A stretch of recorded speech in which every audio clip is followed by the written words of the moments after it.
Anak saya ada masalah darah dia, doktor cakap darah dia tak cantik. Dia mungkin pembawa thalassemia, tapi mild thalassemia. Tapi tak ada apa-apa action daripada doktor lah. Dia pun ada masalah kebas tangan dia sejuk macam air batu kan, selalu cramp. So saya cakap apa salah saya cuba kan untuk rawatan anak saya. Doktor check, darah dia cantik. Doktor kata tak ada masalah, makin cantik. Dia dah bulat-bulat doktor cakap. Sel darah tu dah nampak warna bulat-bulat. Bulat-bulat.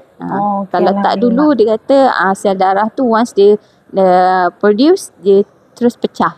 Macam tu. Dia tak jadi bulat-bulat, dia terus pecah. Bila try, kita memang ada sakit. Bila duduk lama, sakit pinggang belakang apa semua kan. Try dia roll dekat pinggang, betul-betul kat tulang. Rasa macam, sedapnya cakap kita kan. Ibu dah ajak hari-hari, okey boleh je. Kebas-kebas saya dah hilang. Macam saya kebas tangan. Lepas tu, tangan saya sejuk lah. Macam ibu cakap tadi, tangan sejuk. Dan sekarang okey je, normal je. Dan saya memang ada masalah tidur. Saya selalu tidur kadang pukul 3, pukul 4 baru saya nak tidur. Sekarang kan pas pukul 12 saya dah macam dah mengantuk. Bangun macam biasalah, kalau tak bangun lambat semua. Rutin harian saya dah back to normal balik. Saya nak ingat apa-apa senang.